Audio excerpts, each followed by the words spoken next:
Welcome to Daily Papers, the podcast where we break down the latest research into bite-sized, understandable chunks. Today, we're looking at a fascinating question. What's the most efficient way to make an AI smarter? Specifically, what if you could make an AI better at math and coding, not by teaching it math and coding, but by teaching it to be a better conversationalist?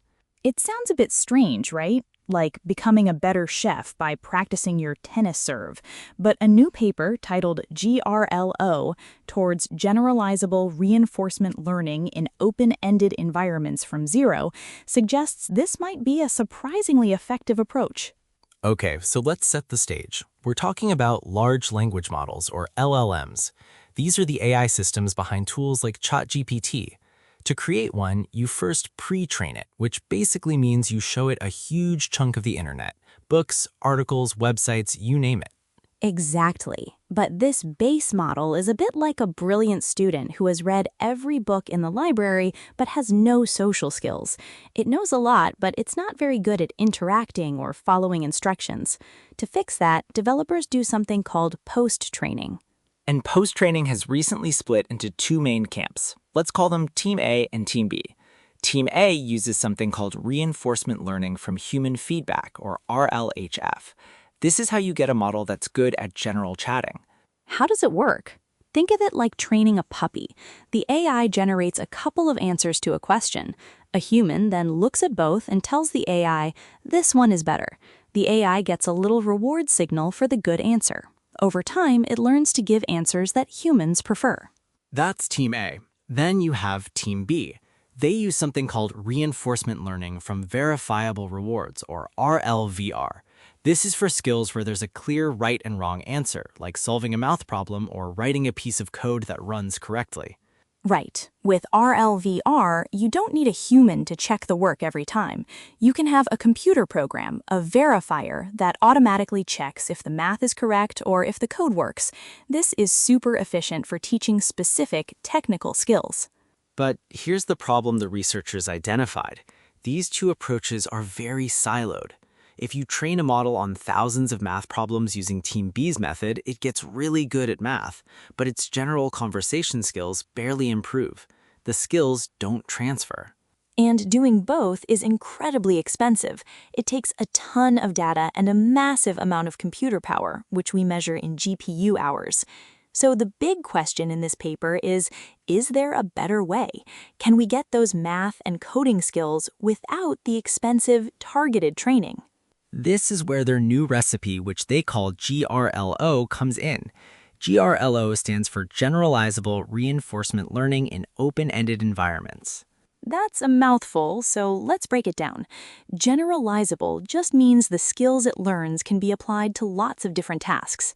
Reinforcement learning means it's still learning from rewards, just like before. But the key phrase here is open-ended environments. This is the secret sauce. Instead of training the AI on narrow tasks like math problems, the researchers gave it a small set of just 5,000 very broad, complex prompts. And these weren't simple questions. They were things like, analyze the South Pole Aitken Basin on the Moon using recent orbital, radar, and spectral evidence, or explain how the philosopher Wittgenstein's ideas on race and photographic technology interact. Whoa, so these are questions with no single right answer. You can't just have a computer check a box. The goal is to see if the AI can produce a coherent, well-reasoned, and well-structured response. They're not training it on facts. They're training it on the process of thinking and communicating clearly.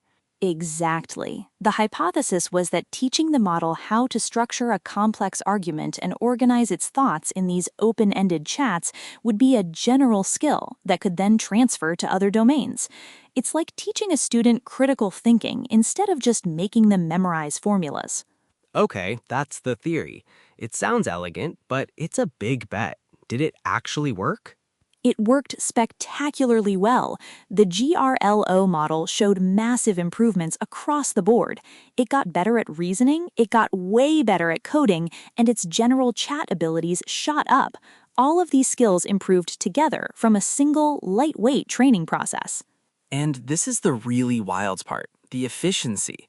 The paper reports that their GRLO method achieved these fantastic results using 46 times less data and 68 times less compute than a comparable, more traditional method. To put that in perspective, it's like getting an A+ on a final exam after studying for just 1 hour, while the person next to you studied for 3 straight days to get the same grade. It's a huge leap in efficiency. The model they created was even competitive with the officially released, heavily trained models from major AI labs. So, what's the big takeaway here? Why does this matter? It suggests that we might be thinking about training AI in a slightly backwards way. Instead of just hammering away at specific skills one by one, this for math, this for code, this for chat, we can get huge gains by first teaching the model a more fundamental skill, how to think and organize its responses. It's like the discovery that being in the debate club doesn't just make you better at debating. The core skill you learn, structuring an argument, also makes you a better essay writer and better at solving logic puzzles. This paper suggests that for AI, learning to be a good conversationalist on complex topics might be that foundational skill. And that could lead to a future where we can build much more capable, well-rounded, and efficient AI systems without needing a mountain of data and a power plant's worth of energy for every new skill. A simple, efficient recipe for building broadly capable AI. A pretty powerful idea. That's all for today's Daily Papers. Join us next time for another look at the research that's shaping our world.